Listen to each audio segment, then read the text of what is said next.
All right, guys, what's up? This is the last day we're here. I'm actually packing up and getting ready to go. I've cleaned it up a little bit in here. I got to get some of that kitty litter crap or whatever to absorb a little bit of oil that I spilled. But, just here and there, a couple places, not too bad. And then under here, I I was freaking out, man. But what I did, I overfilled the hydraulic fluid on it, and it just started pissing it out, and I spilled a little bit. The level's right there. And so this thing actually ran pretty good. The only leak I do have on it is right in this seal here. If you look down, yeah, see that? But it's a minor leak. I mean, whatever. But what I'm going to do, yeah, you can kind of see it puddled here. I'll try to get under there. Yeah, see that? I mean, that's pretty minor, though. But I'm sure there's a seal in there. What I'm going to do is order the book for this thing from John Deere. This thing worked like a champ, though, man. The boy, actually, he did all this. He did ding the shop, but, not too bad. What do you do? But anyway, yeah, he did all this. This gravel was sitting in a pile over there. You can kind of see where it was. And it all looked like that over there, those little brown weeds. And I showed him how to do it a little bit, and he kind of took it from there, and he did a really good job on that skid steer. So, and then he called me, the other night because, yeah, don't, that's because I overflowed the hydraulic fluid. The hydraulic fluid's right over there. No big deal. So that's about it. I got kind of set up here.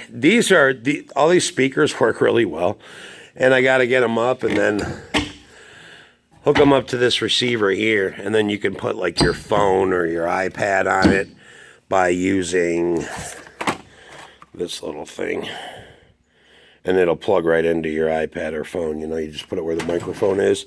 So anyway, all this stuff's staying down here. 1/4 20, 3/8, fasteners, stuff like that. No big deal.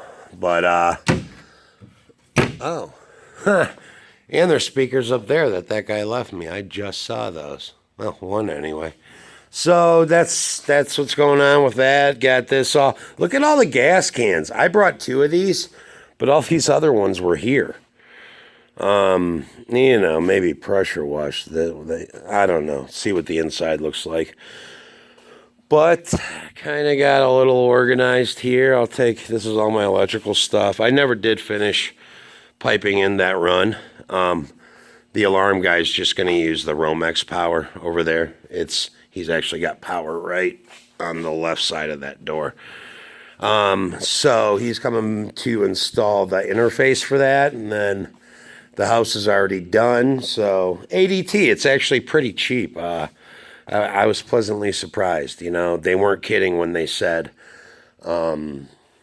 it's included. But then you have to sign a 2-year contract with them, which is fine because I need the alarm system here. So I was thinking, I'm going to put LED lights in there and spend all this kind of money, man. That's one 400-watt metal halide.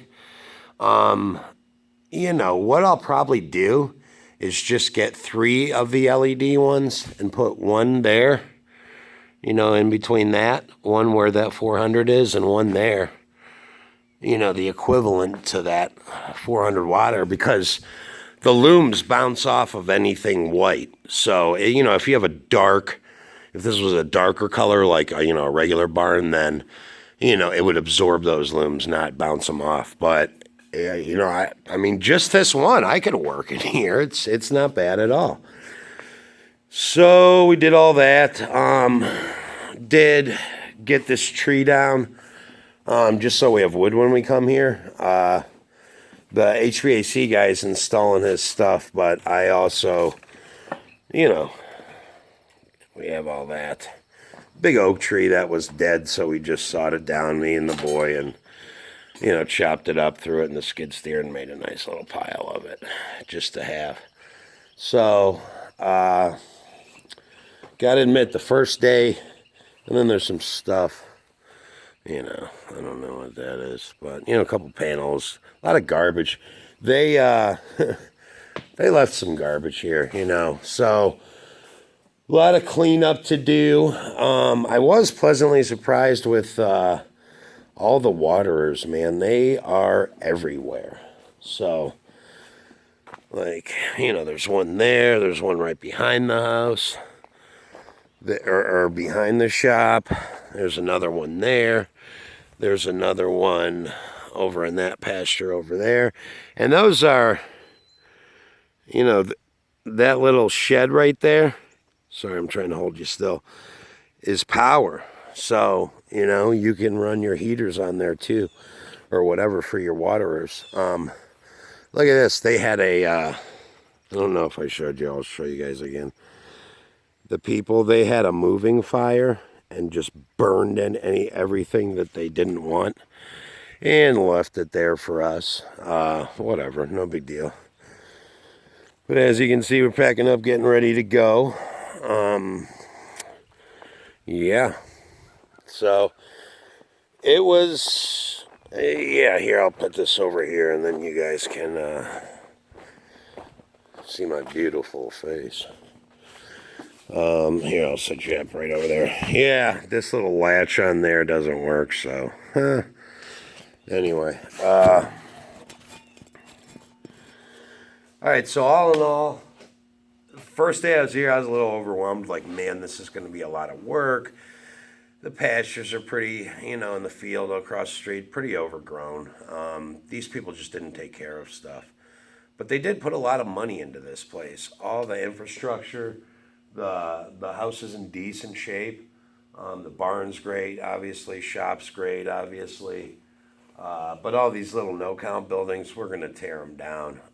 It's just clutter up by the house. There's little buildings that were like a hog shed. I don't know what the hell they used them for, but I just have to clean that up and take down a lot of their little knick-knack fencing that they have all around the house, and just open that up and do that for her, because, like I said, this is her dream too, so I've got to keep her happy, and, if she's happy, I'm happy. It's important to me.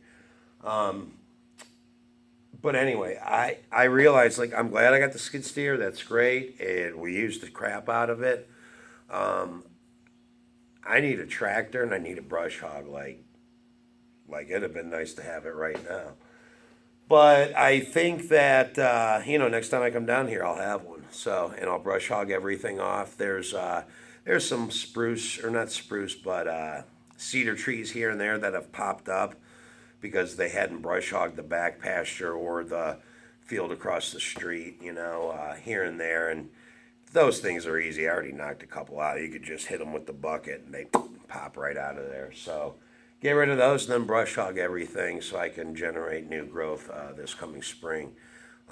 Next time I come here, it's not going to be long. I have to come back down here for the HVAC stuff.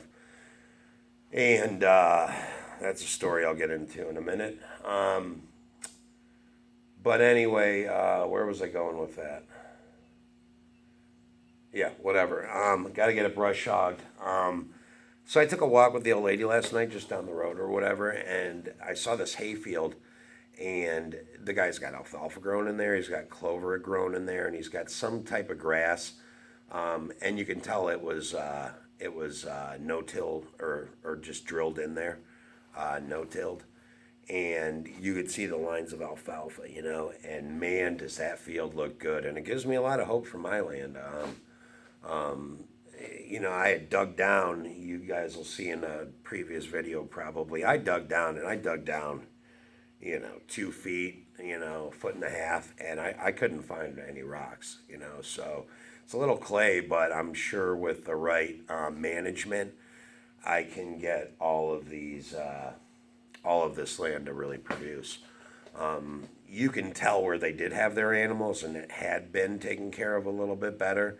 And you look all over. There's clover everywhere. A little bit of alfalfa, but that's something I'll drill into there. But All in all, the more I looked, the happier I was. The fencing here is in great shape. I mean, really good shape. So, and it's 5 strand barbed wire most places. So, a couple places it's not the barbed wire; it's just regular wire.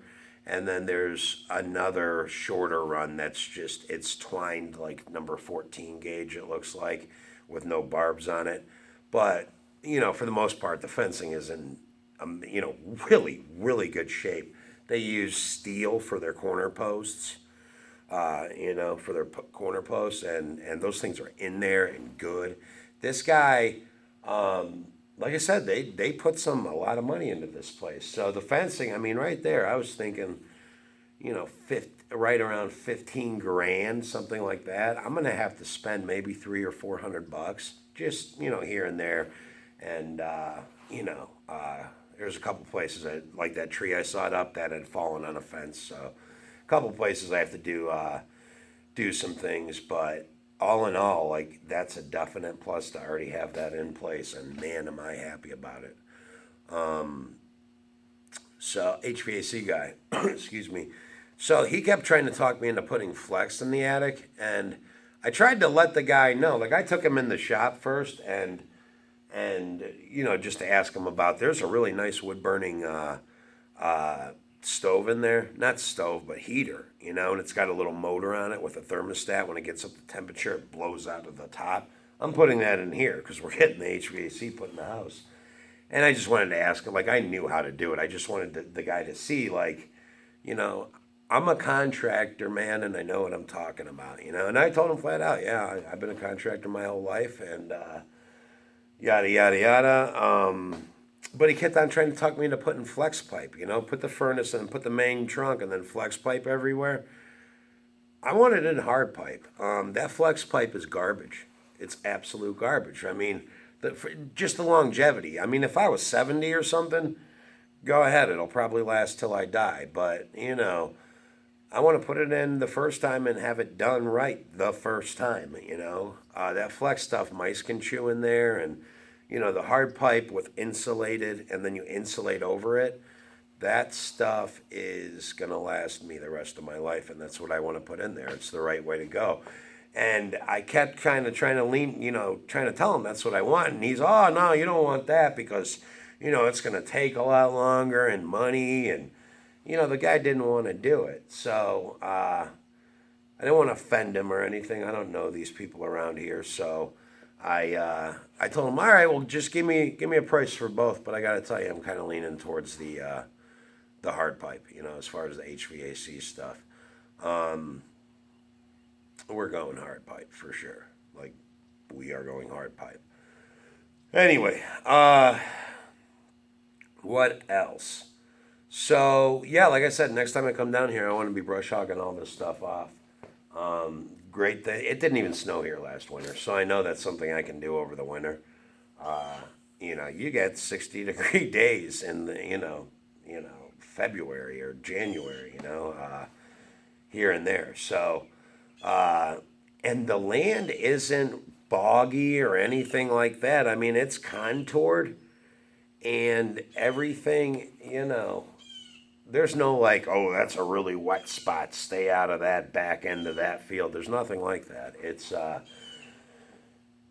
set up pretty good. So what else? That's pretty much it. I'm just doing a wrap up here.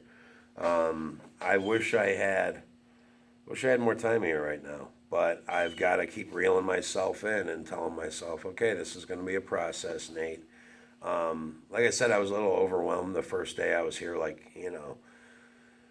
but it's not like I'm cutting that stuff with the lawnmower, I mean, I'm gonna have an IH with a probably 986 or 1086 with a friggin' batwing brush hog, and we'll go from there. Old lady's over there getting ready to go. So anyway, so that's it. I'm heading back. We did end up staying an extra day. She loves it down here, man. She had such a good time. She's a school teacher, obviously, and she's got like 6 months of personal days saved up. And she goes, yeah, I'm just gonna take a day. Do you want to stay for an extra day? And I made some calls to work, to my guys, and just, made sure that was all going okay. And we ended up staying for an extra day. That was great. But, so that's it. That's pretty much a wrap, guys. Really glad that this machine here ran the way it did. It's an 18-gallon tank. I need gas. That's how much I used it. I mean, it's really going to. I'm so glad I have that thing. It just cuts the labor down. And it's so versatile. There's a couple attachments I'm thinking about getting. One last thing, the plumbing, right? So I'll just take you guys over there.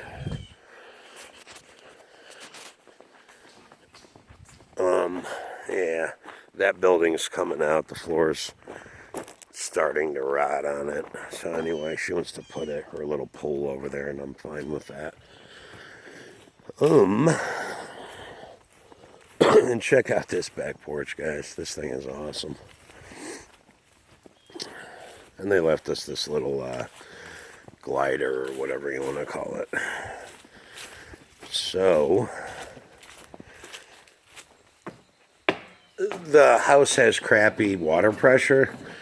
Now this right here under that tarp, that's the old well. The brand new well, and this is 1 year old, is over there. See all these little no count, little fencing and just kind of clutter all over the place. Like what the hell is all that? Anyway, that's the new well. Here's the old well. So I was thinking I have to dig a trench from there to the house to give it a bigger line. But I took all that off and went under there. What they did, there's a head to an old well under there, and they ran when they put this in, they ran a 1-inch PVC all the way to this, and then just connected to the old feed that goes to the house, which is, what is that? 20 feet, not even. And so the line that goes from here to the house, it's 3/4 galvanized, and I'm sure that stuff is just, it's probably got all, it rusts from the inside out. It's probably got a hole about that big.